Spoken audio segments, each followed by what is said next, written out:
Well, hello everybody. This is our first video or episode. My name's Mike. And I'm Shelly. And we just wanted to share a bit of your journey, isn't it, Shelly? In relation to, kidney failure. Yep. So, kidney failure, life on dialysis, and just being alive. Yeah. So look, you probably hear us mention in some of our videos Mr. or Mrs. Prado 150 out of here. So we do have another YouTube channel. It is called Prado 150 out of here. It's more about forward driving, camping, and also how Shelly does that, or going away, with dialysis as well. So we're all about getting out there and coping with life, with a family, with kidney dialysis or kidney failure. So, Shelly, this is probably about you, isn't it? More about you. Yeah, stop talking. In the sense, yeah. So, tell us how are you in this predicament, this position at the moment? Look, you got to laugh about these things, don't you? You got to have a bit of it's serious, but you got to have a bit of a laugh. You do. All right. Well, oops! I just cracked my seat. We're off to a good start, aren't we? Well, at least it didn't collapse on you. All right. Well, tell us what it's all about, Shelly. What happened? So how far back do you want me to go? Like,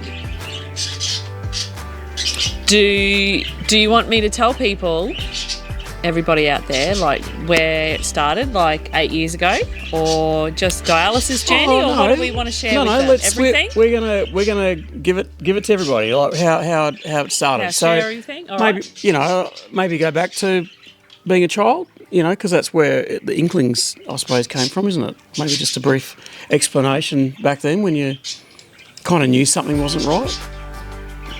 Yeah, I personally didn't really know that nothing was right, and I think I'm not... That nothing was right? I'm not 100% sure why we even got checked out from when I was a kid. And then, but when I was in grade 12, so that was a very long time ago, that's when I had a kidney biopsy done, and that's when I was officially diagnosed with IgA nephropathy, which is an autoimmune disease, where the filters in your kidneys don't work properly, so they don't filter properly. So that was way back in 1992. Wow. So that's giving a bit of an age away there. Year 12, 1992. That's right. That's a long time ago. So Then I suppose it was just many few years of putting my head in the sand and not even trying to think about it, really. Who at 17 wishes to know that they have a kidney disease?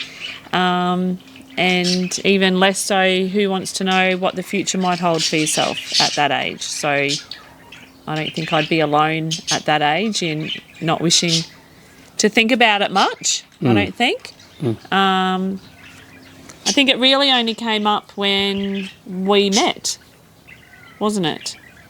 Because they had my specialist at that point had sort of said,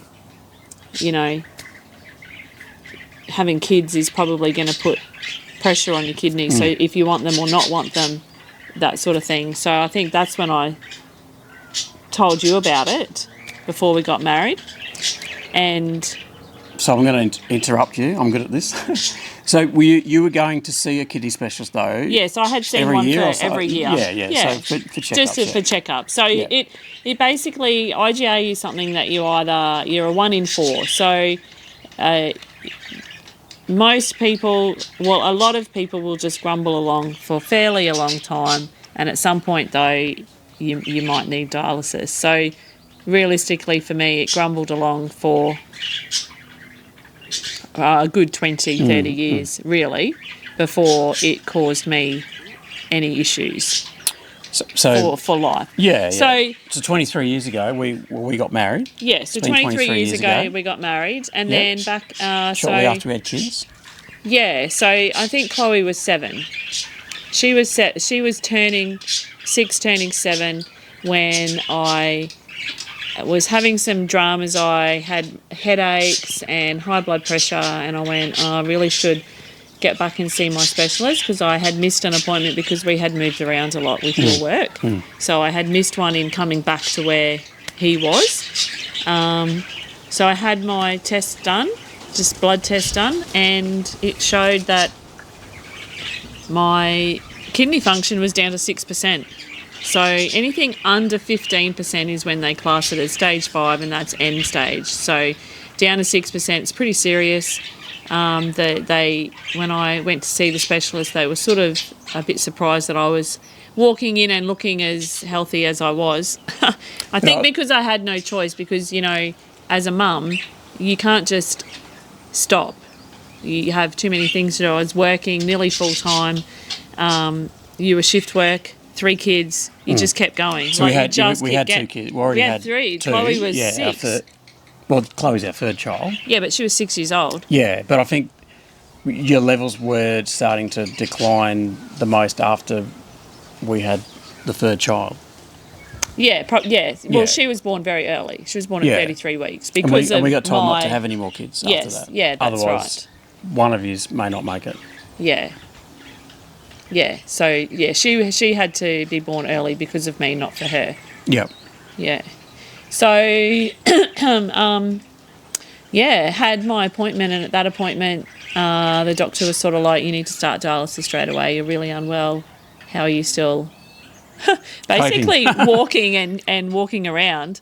But you're looking back on it, you go, yeah, I was actually really unwell. I had headaches. I had high blood pressure. I was really tired. I couldn't think straight. Like, I couldn't think basic things. What are we having for dinner? What can we eat? Right, like the kids lived on, like, I don't know, eggs and hash browns for the Christmas holidays, because I literally couldn't do it. I don't know how I got to that point, but anyway. So, yeah, we went to my appointment, and they told me I needed to... Straight away. So it was... had to ring work and say, sorry, I won't be back at work for the semester. And I think from being told I had to start dialysis, that was, I think, January, wasn't it? I think it was January school holidays. By February, I had my peritoneal catheter inserted, the Tenkoff, and my fistula done. So that was within 2 months. You had a tube coming out of your stomach area? Yeah, we can put a picture in so people know what it looks like. So that's called a Tenkoff catheter. That was inserted through here in your abdomen. And you had to learn how to do that? Yeah, well, that, and then I had my fistula, which didn't look quite like that 8 years ago. So, yeah, coming in March this year, it will be 8 years since I started on dialysis. Wow. So, we'll be putting up some other videos that will go into a bit more detail if anyone's interested in exactly what that means, and you actually doing both dialysis. Yeah. Yeah. So, here we are. We were in Mackay at the time when in Queensland when that happened, and I think we've moved to Toowoomba since then, mainly for probably getting probably more family support, because some of our family were here. Yeah. And the kids were a lot younger. So, so I mean, moving forward, Shelley, what does it mean? I mean, ultimately you're waiting for a transplant, but it's been 7 years. What's the difficulty in that? Yeah, so the issue with getting a transplant is that I have O positive blood, which is really good to give, but much trickier to receive from other people. And so you also have an amount of antibodies in your body. So it ranges from 0 to 100%. Some people have no antibodies to other people's blood, and I unfortunately have around 99% antibodies. So there's like a 1% chance of a match for me. So it's out there, but it's small, but it's not impossible. People with 100% antibodies have had transplants, so it's not impossible. It feels impossible. It feels very out of reach. But I just figure that when I get the call and the right one, that it's going to last me then until I'm very old and dead. I mean, I suppose from a husband's point of view, looking in, so generally speaking, you're ticking along okay. Sometimes you don't like to tell us exactly what's going on for you or how you're feeling, because I suppose that's a bit, hard for you to do that, because I suppose when you kind of say things aren't right, you feel like, well, that's kind of the end, which is not. But I'm just explaining how I think that you might feel sometimes. But I think you don't want to talk about it too much sometimes, because it's fairly confronting in a way, because if you don't do dialysis, you're dead.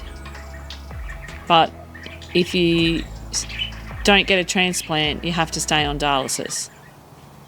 So that's the rest of your life. Like, that's your options. But I think then you don't want to start talking about that, and you don't actually want to start talking about really how you feel, because once you start talking about how you feel, it's not, sometimes it's not very pleasant, and it's hard to know who to talk to sometimes in sharing exactly how you might feel, because you don't want to upset other people as well, if they're family or friends, by saying this is actually how I really feel. So you tend to just keep it to yourself, or maybe,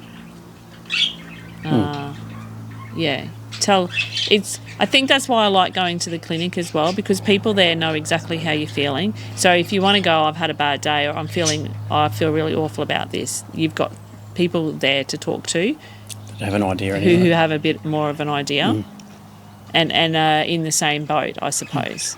Yeah.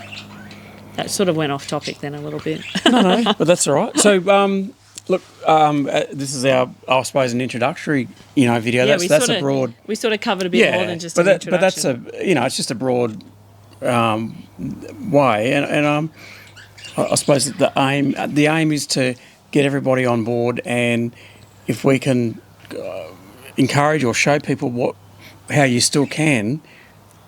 Well, get on with life. Yeah, that's right. With things. And if there's some topics out Keeping there it real. that you want to talk about as well, or want to ask questions of, absolutely ask, because I can do a video on how I do hemodialysis. Like, I can take you to my clinic and show you machines, how they work, how we do needling. Like, I can show you all of that if that's what you're interested in. You just put a comment in and say, I've got no idea. I'd love to know. I'd love to know what sort of tests you do to find out if you've got kidney disease. Do you have any restrictions? Like, there's lots of stuff that I can talk about as well, even, and things that people don't know about your food and fluid restrictions. Like, that's pretty full on. And unless you... Well, and how they can look as good as you. Look at you. Thanks. And like in later episodes, we'll cover things like the red kidney bus. That's been a bit of a big part of some of our journey. Yep. And we've done a few things, like we've purchased ourselves a caravan that we can go out and enjoy, with a few mod cons in there, and that. So we'll share all that kind of stuff. I'll just say, that some of the videos you might see coming up might be like a year or two old as well. Like, it's just our journey that we've compiled. It's just our journey, so we're putting it together. So you might go, you're current now, but some of the videos you might watch or will watch will be ones that have happened in the last couple of years. Yeah. But then we'll be doing new ones as well too, and I'd love to do some question and answer Q&A ones too. So put your questions in about it, because I know a lot of people don't know much about it. And one way to ask questions: leave a comment underneath. Yep. Leave a comment. Leave your opinion. Ask us if you want us to actually show you something. Like you said, we could. No problem. That's what we're about here. Sorry, the dog is in my strawberry patch. Ruby. She's in my Our dog's strawberry called Ruby. garden. So yeah, I suppose the whole journey is that we've still got We have 3 kids. three. Is that what you three were kids. saying? Yeah, we haven't- they're older now, but we they've haven't done lost some of them that yet. journey with us. So, one's 20 now, one's 18, going on 19 later in the year, and And nearly a daughter just about is 15, 16. going on 25. going on 16. 16. Yeah, and so they've been part of it too. And you might have questions for them as Yeah. well. Because For the they kids. have a different outlook on it. I've got, I've got your my thoughts? view, and not taking away from you, but the person that's the other person. Oh yeah, you might have questions for Michael on Because how he deals It hasn't with been it. hard. I've had a few, probably in Yeah. the beginning of it, dark moments personally and mentally for me. Initially, yeah. Yeah, So. and then for the kids as well. Yeah, So- and Chloe doesn't like to talk about it. Even now, she won't. She doesn't. She says things like, "I don't want you to get a transplant in case something goes wrong." So she's got some raw stuff going on Yeah. in there. So yeah. Well, that's the beginning, and we will go into more detail in later episodes, and we'll show you the other dialysis, which is the PD, which you started on. Yeah. And we'll Yep. explain all that and your feelings and thoughts about that and what happened to your body. You might see videos of Shelley probably, looking a little bit different. Well, it's funny because they updated my file photo yesterday at the clinic, because she's like, they said, man, your photo's like, I don't know, 4 years old, and you need a new one because you look so different. And it's true. I should get the photo. I should get my old one and my current difference, one. Well, that difference was because you had a lot of fluid going on. Yeah, You know what yeah. happens when you have a lot of fluid in your body, so you puffed up yeah. and all that. But you don't realise when you're going through it No. either. So anyway, we'll leave it there. Yep. Okay. And I hope you jump on board. Everyone says this. I know they say it, so we're going to say it too. Subscribe. Hit the subscribe button. Hit Share the it. like. Share it if you wish. But definitely leave a comment. I suppose one way to look at this is that we're doing this for you guys. So we want you to be part of this, and we want to share with you what you might want to know. This could be a way that you can find out information. We keep it pretty raw, don't we? Like we're just Oh yeah, normal, put basic the truth out people, there. I suppose, for want of a better way of putting it. Put the truth. What you see is what you get, is what Yeah. I'm saying. Yeah. So yeah. That's right. All right. Well, thanks, guys, and we'll see you on the next one. Don't forget to leave some comments and questions.